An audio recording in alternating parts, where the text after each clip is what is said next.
Breaking news! Grabe na naman itong ating bibigyan ng mga birada, mga ka-Wonder Fanatics. Terry Ridon, ginisa, at talagang na-corner ni Karen Davila na tila may pinagtatakpan. Aba, Terry Ridon, tila may pinagtatakpan ka.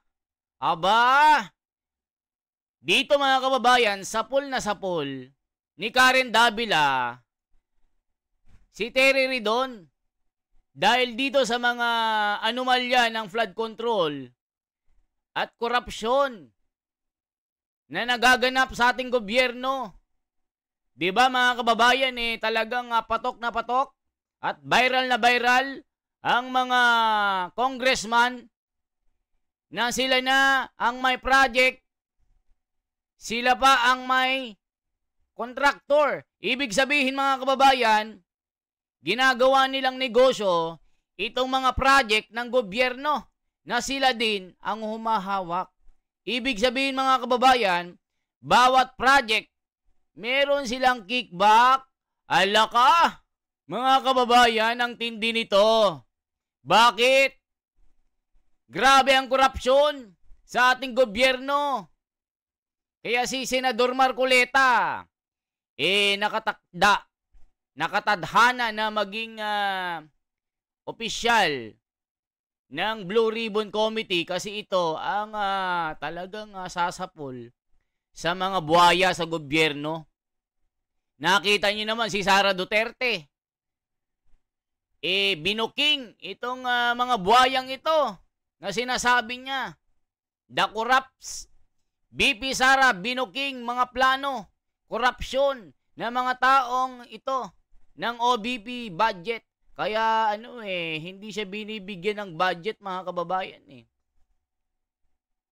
Matindi ito mga kababayan Ngayon, pag-usapan natin itong interview ni Terry Ridon na isa po sa mga mag-iimbestiga sa mga congressman na mga corrupt. Naniniwala ba kayo dito kay Terry Ridon? Ito yung tinanggal ni PRRD dahil nasangkot sa korupsyon. Ala ka, mga kababayan. Dapat palitan yan si Terry Ridon. Kasi dito mga kababayan, baka pagtakpan yung amo. Ano sa tingin nyo? Dito, sa interview ni Karen Davila, talagang prinito ito. Talagang kumbaga sa boxing,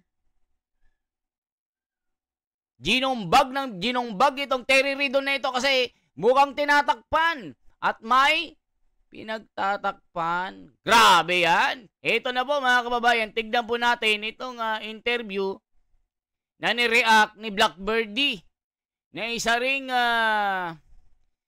talagang sumusubaybay sa mga buhaya sa gobyerno. Ito na po si Karen Davila. Pasok! Ito na po. Alam niyo, gigil na gigil dito si Karen. Grabe. Kasi si Terry Ridon, yung representative, binabanggit ni Karen dito kaya siya galit na galit.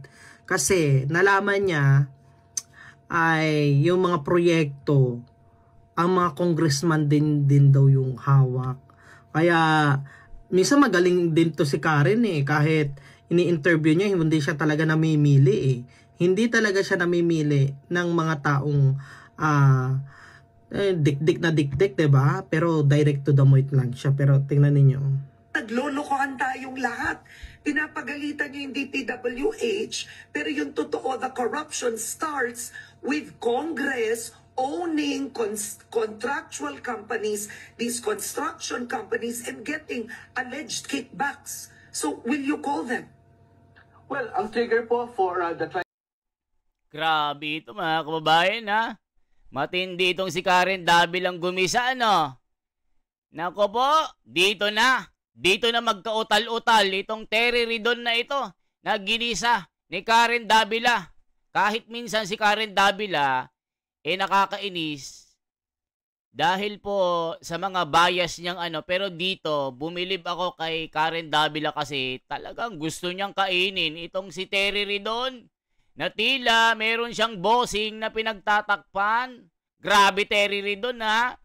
O sabi kung umasta si Karen Davila, feeling niya sikat siya. Pakinggan mo muna yung point ni Karen Davila dito. Isang dilawan ng taong yan. Bias din ang ulat sa bayan. Minsan bias ito, pero sa pagkakataong ito, boto ako kay Karen Davila. Ayan, lumabas na. Puro si BP nakikita nila. O, tignan nyo, puro BP kayo. BP, corruption. Dolomite. Pero yung sarili nyong bakuran, itong mga bossing nyo dito na puro buhay at mga korap, ikinain nila na parang lechon itong ating pera ng bayan. O tignan nyo, ayan na, lumabas ang tunay na totoo. Puro kayo, Sara, corruption. Dito sa tinatawag nyong nilustay niya, pero kayo naman, puro kayo buhaya dyan sa Kongreso. Puro kayo tongkraktor, tagakain ng pera ng bayan. Ang sarap nyong sungal-ngalin. Committee to invite anyone, including legislators, including... Now, will you call Zaldico? That's a direct question. I mean... Grabe, galit na galit siya, no? Binanggit niya talaga si Zaldico. Grabe. I saw that hearing and actually barraging the DPWH, the agencies, they're not the prime. They're not the masterminds of the corruption here, right? You've seen how the budget is made, kung saan sinisingit, ginagamit ang flood control. The president comes out with a list, so dediretsuhin na kita. Yung SunWest Incorporated had 79 projects na flood control. They were given... Ang dami, no? Alam ko, isa din ang may-ari yan, si Zaldico. Yes, mas marami siyang mga kumpanya na humahawak sa mga flood control. Diba? Pati din si Martin Romualdez. Binabanggit nga si kay Martin Romualdez at si Zaldico. At alam ko, isa din si Chis Osquedero ang isa dyan. 10 billion pesos. Ang founder nun, si Zaldico. Mga kababayan, kita nyo po ang mga kumpanya na pag-aari ng mga opisyal na ito. Lalong-lalo na po si Zaldico. Tinatanong ni Karen Davila, itong si Terry Ridon, kung i-invite, hindi masagot-sagot. Ang isasagot mo lang, Terry Ridon, yes or no. Ipapatawag mo ba ito? Isa rin ba ito sa maiimbestigahan? Sinisisi nyo ang DPWH na sila ang nangurap. Itong pinuno, hindi nyo tinatawag. Naku po, yari si Terry Ridon. Ginisa ni Karen Davila. Baka sabi ng netizen, bias itong si Terry Ridon. Turo ng turo. Pero yung nasa likod niya, hindi niya maituro. Grabe! Terry Ridon, gumising ka! Ano bang kakampihan mo? Yung tunay na korap? O turo ng turo? Kaya ginisa ni Karen Davila kaya ang boto ko kay Karen Davila. Kahit minsan ito nakakainis, binabanatan niya si Senador Marcoleta, pero dito, sa parteng ito, boboto ako kay Karen Davila. Kasi nga gusto niyang gisain itong si Terry Ridon na parang may pinagtatakpan. Ano ba yan, Terry Ridon? Ituloy natin. 61 projects. Grabe ba? Pati din si Martin Romualdez. Binabanggit nga si... kay Martin Romualdez at si Zaldico. At alam ko isa din si Chis Osquedero ang isa dyan. 10 billion pesos. Ang founder nun si Zaldico. Ang Hightone, 61 projects. Grabe, Ang no? 4.8 billion pesos. This is on record. Bakit di sila ang ipatawag? Parang naglolokohan tayong lahat. Pinapagalitan nyo yung DPWH, pero yung totoo, the corruption starts with Congress owning contractual companies, these construction companies, and getting alleged kickbacks. So, will you call them? Well, ang trigger po for the Tri-Committee to invite anyone, including legislators, including... No, will you call Zaldico? That's a direct question. Gigil na gigil talaga siya, no? Oh, tinawagan mo ba si Zaldico? Oh my God. Yes, if he is named as a part of anomalous deals, then he will be asked. No, he is a founder of, he is a part owner, SunWest and Hightone. Records show it. So, will they be... Kasi galit na galit, di ba meron nga binabanggit si President Bongbong Marcos. Isa si Zaldico, 7 ata, 7, yung ginawa kumpanya na hawak dahil sa flood control project. Pero Alam nyo mga kababayan, kailangan dapat hindi mismo doon sa loob ng kamera yung mag-iimbestiga. Kailangan merong nasa labas. Wag sa internal. Dapat compliance po ang mag-imbestiga kasi hindi mawawala ang pagtatakpan dyan. Pagtatakpan nila yung mga amo nila dyan, mga kababayan. So, itong tinatawag na kumpanya ni Zaldico, na siya yung founder, sabi dito, Zaldico is still beneficial owner of scandal-ridden public works contractor. Siya yung talagang beneficial, oh. Ibig sabihin, siya yung talagang dito, nakikinabang. Anong tawag dito mga kababayan? Oh, Congressman Zaldico may have sold his stake in SunWest scandal plug infrastructure arm. Ito yung mga mga kababayan, mga kontraktor ng mga project ng gobyerno, lalong-lalo na dito sa viral na flood control. Kaya itong si Senador Marcoleta, talagang mag-iimbestiga sa Blue Ribbon Committee. Mga kababayan, marami pong mga kontraktor na mga congressman na sila ang kumain ng pera ng bayan. Bilyon-bilyon ang kanilang kinulimbat. Mga substandard na mga ginawa nilang mga project. Kaya nagkalubog-lubog ang Metro Manila. Lubog ang mga probinsya. Bulacan, Pampanga, Zambales, Bicol, all over the Philippines. Lubog mga kababayan. Dahil po, ginawang gatasan ng mga congressman na ito, na mga nasa posisyon. Kaya ngayon, ginigisa itong si Terry Ridon na tila pinagtatakpan niya itong si Zaldico na isa sa mga prime na founder ng mga kontraktor sa Pilipinas, itong SunWest, mga kababayan. O, ano masasabi nyo dito? Ituloy pa natin. ano ba nangyayari ang mga flood ngayon? Wala, 'di ba? Nagbibigay ng malaking pondo pero wali talaga. Cold. And Yes. you will call them. Yes, if they are named as part of anomalous transactions relating to infrastructure and flood control projects, then they will be asked to sit before the Tri-Committee and explain themselves. But again, to be very clear, I've seen all of the other documents. I think Congressman Zaldico has already divested himself from the West. I mean, Representative Ridon, you and I know that everybody divests themselves, but that is just a matter of record. Divesting means nothing. You know that. Matanda na tayo. Alam natin yun. O mga kababayan, kita nyo? O sino ba yung mga top contractor mga kababayan? Kilala nyo po yung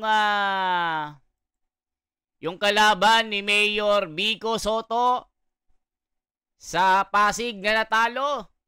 Si Diskaya, mga kababayan. Some top flood control contractors named by Marcos, head links to Saldico and Discayas. Grabe. Mga kababayan, tumanggap ng bilyon-bilyon na project. Ang tindi nyo, mga kupal kayo. Makarma sana kayo. Kumakain kayo ng masasarap. Mga bahay nyo, mga mansyon. Mga sasakyan nyo, mga sports car. Makabigay kayo ng pera nung eleksyon. Akala nyo, pera nyo yan. Ang mga project nyo, substandard, ang papayat ng mga bakal. Kaya kayo mga kurap kayo. Mahiya kayo. Mahiya naman kayo. Sabi ni BBM, palakpakan ng mga buhayang mga hinayupak na mga ito. Makarma sana kayo. Kaya buti na lang nandito mga kababayan itong Blue Ribbon Committee na mag-iimbestiga sa mga buhayang ito. Sana makidlatan kayo. Mahimasmasan kayo sa ginagawa nyong panggagata sa pera ng bayan. Mga buwaka ng ina nyo. Dito dapat may makulong dito Senador Marcoleta, kailangan meron talagang makulong ng habang buhay dito. Tignan nyo si Terry Ridon. Parang pinagtatakpan itong si Saldico. Sinabi na nga once ni Sara Duterte na ito ang may hawak ng budget. Kaya iniipit itong si OBP, mga kababayan. Kita nyo po Sa dami ng kalaban ni Marcoleta, mapupurol ang mga utak. May pinag-aralan pero mapupurol ang mga utak. Mga kababayan, kita nyo may pinag-aralan pero mapupurol ang mga tanga. Shocking, grabe sagutan. Diba? Buti na lang nandito si Senador Marcoleta. Naku po mga kababayan, matinding iskandalo ito sa gobyernong ito. The most corrupt in the history. Grabe, lalo na pagbubungkal ng mga kalsadang butas-butas. Ba't hindi kaya yung mga mukha nyong butasin nyo? Ba't yung magandang kalsada ang binubutas nyo? Hindi pa sira, sinisira nyo. Pero yung mga sira, hindi nyo ginagawa. Grabe kayo. Grabe kayong mga kurap kayo. Tapos makaasta kayo, akala nyo pag-aari nyo yung pera. Na pag-aari ng gobyerno, pag-aari ng bayang Pilipinas. Anong ginawa nyo? Ginawa nyong negosyo ang mga project na yan. Na kunwari gagawa kayo ng project, ni butas ng ilong, wala kayong maibutas. Anong ginawa nyo? Kinain nyo na parang lechon. Parang hamba na kinain nyo. Diba mga kababayan?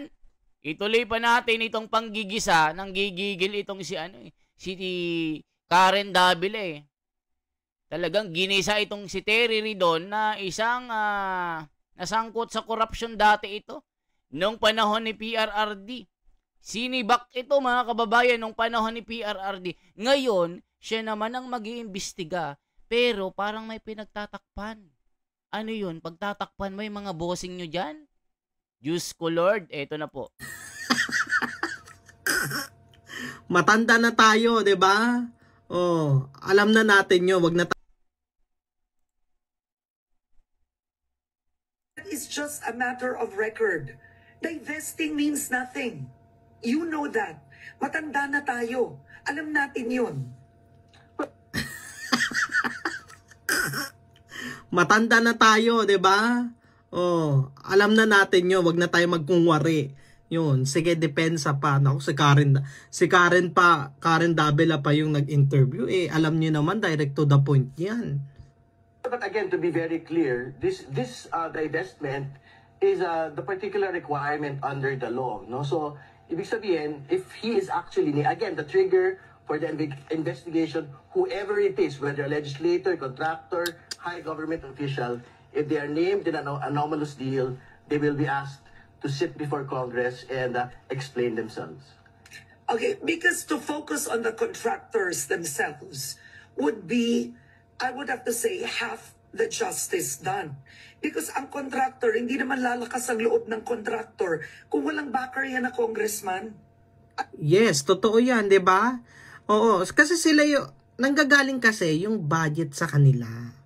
Oo, kaya nga sabi ni Karen Davila, matatanda na tayo. Di ba? Alam natin yun, yung mga ginagawa natin. O, kita nyo mga kababayan? Kaya dito kay Terry Ridon, duda ako dito na magiging patas ito. Baka may pagtakpan ito na bossing mga kababayan, yung mga boss na buhaya. Naku po, baka ituro nyo yung mga malilit lang na mga baby na buhaya. Ituro nyo yung mga malalaki na ang tiyan, yung nagtatabaan na. Dapat walang bias dito kasi kailangan dito, meron pang compliance sa mag-interview dito. Mag-investiga, wag lang dito sa Terry Ridon na ito, mga kababayan, kasi simula pa lang parang gusto niyang pagtakpan yung mga amo niya. Naku po, mga kababayan, mukhang hindi ako convincing na gagawa ito ng patas na pag-iimbestiga. Diyos ko Lord, mga kababayan, panahon ni PRRD, nasibak ito, mga kababayan, dahil sa merong anomalyang ginawa. Ito ba ang ginawang mag-iimbestiga, mga kababayan? So, check natin yung mga comment. O, tignan nyo. Maniniwala lang ako sa kanya kung si Marcos ang hihimukin niya na mag-follicle drug test. Sinama si BBM. Sos, mga lumang tugtugin yan. Corruption is a chronic illness among politicians. Governments, official, we back in 1954. I was born. Grabe, 1954 pa. Ang dami ng buhaya. Lalong-lalo ngayon, mga kababayan, mga Wonder Fanatics, talagang yung mga buhaya ngayon, talagang nagtatabaan na. Gusto niya sabihin na may due process tayo. Karen, ha. Bakit sa mga Duterte, binigyan ba nila ng due process sa tawag? Grabe yung mga commentator dito, mga kababayan. Tila merong pinagtatakpan din na mga nabulag na rin na mga tuwad tuloy. Nabulag ng akap, nabulag ng tupad. Mga portion lang na mga kinurap nila yan. Magising kayo, kayong mga nakikinabang sa mga tupad-tupad na yan. That's only a portion of the money. Ang kinukurap na mga ito, bilyon-bilyon, trilyon-trilyon. Naku po mga kababayan, yung mga contractor, busog na busog. Nakatanggap ng kontrata para sa mga government project. Pero anong ginawa nila? Ang papayat na mga bakal, na mga flood control, ni isang hukay. Wala tayong makita, puro barado na mga pampers, mga plastic, na mga basura, ang mga kanal, mga tulay. Grabe. Tapos, iimbestiga ng DPWH, pero yung amo, ililigtas. Grabe naman kayo. Diyos ko Lord, anong klaseng investigasyon ito? Una pa lang, meron ng pinagtatakpan. Dapat talaga itong grupo ni Marcoleta ang mag-imbestiga. Kahit na pagtakpan mo yung mga amo mo dyan, kung sino man ang mag-imbestiga, meron silang pagtatakpan, hindi makakalusot kay Marcoleta. Yan ang tatandaan nyo. Kahit pagtakpan nyo yung mga amo nyo. Ituloy pa natin. Huwag na tayong sasabihin wala tayong alam, tinawagan natin, pero talagang alam talaga nila yan, hindi pwedeng hindi. Diba? Kasi si Saldeco, isa yan na kumpanya na humahawak sa blood control. Diba? Ay, nako, grabe talaga. Alam mo naman yun, sino namang contractor gagawa ng substandard na trabaho kung hindi siya hiningan? Diba? Kinailangan na niyang magbayad in advance. So now, the contractor has no choice. Wala, tulala na. Alam nyo mga kababayan, totoo yan. Gaya na lang yung, halimbawa, magpapagawa ka ng bahay. Pag hindi mo binantayan, talagang marupok yung pagkakagawa. Gaya ng bahay namin, kumuha kami ng kontraktor, ang mahal-mahal ng bayad. Tapos, substandard ang pagkakagawa, tumutulo. Hindi maganda ang pagkakaayos. Ang daming masasabi na mali-mali. Yung mga tiles, mumurahin, mga kababayan. Yung parking, ginawa nilang padulasan ng bata. Isipin nyo mga kababayan, tapos itong mga pagbubutas ng mga kalsada, ginagawa nyong negosyo. Hindi pa sira, sinisira agad. Kaya yung dadaanan mo, parang mga kababayan, crater ng bulkan sa laki ng mga butas. Yung sasakyan mo, sira-sira na, laspag ang bumper ng kotse ko. Para kang nasa butas ng bulkan, sa lalim ng butas ng mga bakho na yan. Yung mga kanal, hindi maayos. Laging barado. Lalo dito sa Bulacan, Santa Maria, hanggang San Jose. Grabe mga kababayan. Butas na butas na mga kalsada.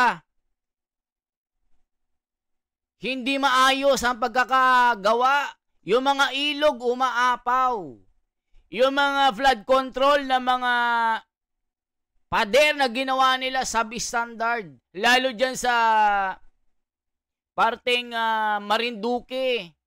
Grabe, parang walis tingting na bakal ang nilagay. Grabe ang mga itong mga buwaka ng ina. Buwakang mga buhayang ito. lang siya. Tulala na lang siya. Alam nyo, napapansin ko, hirap niyang depensahan eh.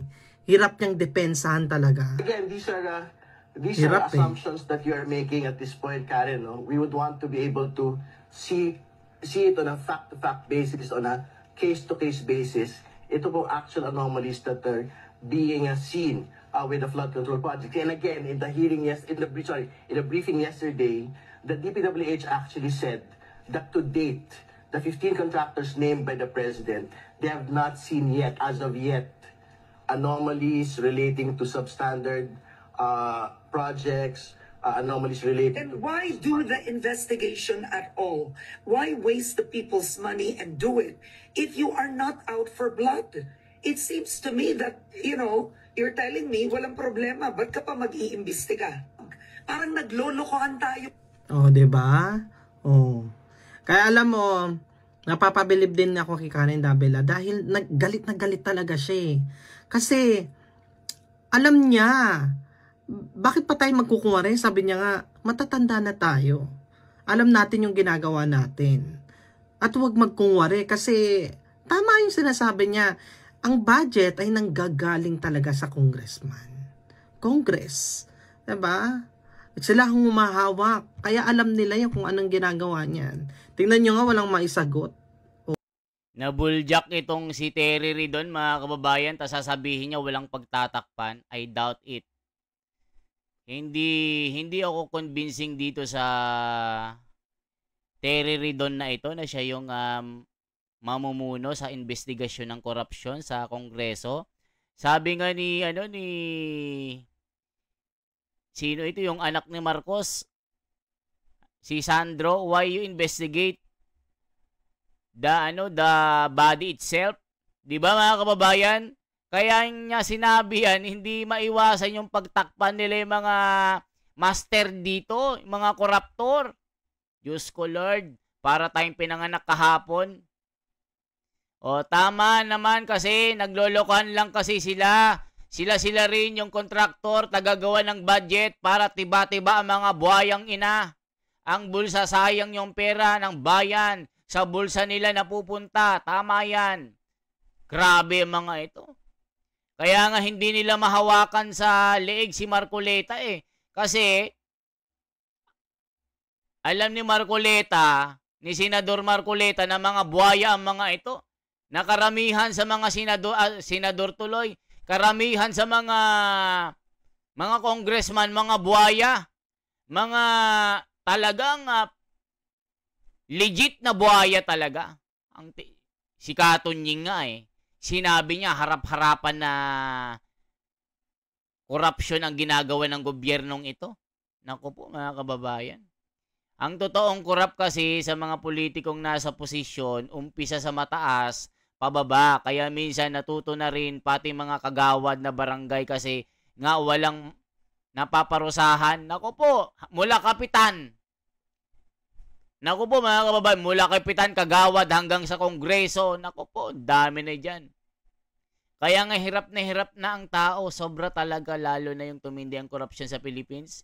Sa Pilipinas, grabe ang mga ito. No? This government ngayon, grabe talaga ang korupsyon. Tignan nyo mga tao, galit na galit. Matanong natin, Mr. Blackbirdie, Miss Blackbirdie, kumusta na kaya ang SS at PhilHealth? Saan na ang pondo na nasa mabuting kamay? SOS, sus, kawawang mga senior citizen. Dapat ito ang asikasuhin. Kawawa ang mga Pilipino. Grabe, ano? Sino kayong dapat managot, mga kababayan? Ang tindi ng korupsyon ngayon, mga kababayan. Tama si Davila. Kung hindi humihingi ang congressman sa kontraktor, maayos yung trabaho. Tama. Very rational, very logical. Sabi, tama si Karen Davila, kung hindi humihingi yung congressman sa mga kontraktor, maayos yung trabaho na yan. Ngayon, kulang yung pondo ng kontraktor dahil kinuha na ni congressman, syempre, magtitipid. Kaya project malabnaw na hindi matibay, kaya konting tubig lang, wasak na. Sino may kasalanan? Syempre, si congressman. Grabeng magnanakaw ang mga ito, mga kababayan. Nakakagigil. Kaya kayo mga buhaya kayo, nako, makakarma kayo. Kumakain kayo ng masarap. Nakatira kayo sa air condition. Malalawak ang mga lupain. Naggagandahan ng mga sasakyan, sports car. Mga anak nyo, isa-isa ang mga kotse, mga relo. Nagkakahalaga ng 5 million, 10 million, 15 million. Bahay, 10 million, 20 million. Pero ang mga Pilipinong kawawa, na nagbabayad ng tax. Yung sa mga hospital, PhilHealth, pagka nagpa-doktor, walang pangbayad. Pero ang mga hinayupak na buhayang ito, nagtabaan na, mga kababayan, sa panggagatas sila sa pera ng bayan. Kaya sana, Senador Marcoleta, merong makulong dito, parang awa mo na. Ikaw ang pag-asa namin. Ikaw lang at yung mga kasama mong matitino ang dapat umasikaso at mag-imbestiga sa korupsyon na ito. Lalong-lalo na dito sa flood control. Yung mga pagbabakbak ng mga kalsada. Yung road widening na yan. Grabe itong Pilipinas na ito. Talagang saksakan ng korupsyon. Tuloy natin. For explanation. Tinawagan niya ba? Sinabi, tinawagan niya si Saldico. Yes. Pero ano? Hirap na hirap i-depensa. Kaya, believe din ako kay Karen Wala siyang kinakampihan Pero merong mga ayaw sa kanya, oo.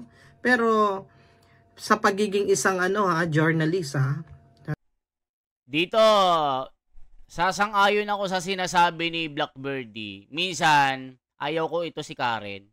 Sabi ko nga sa inyo, very rational logic lang po. Ito si Karen, minsan bias.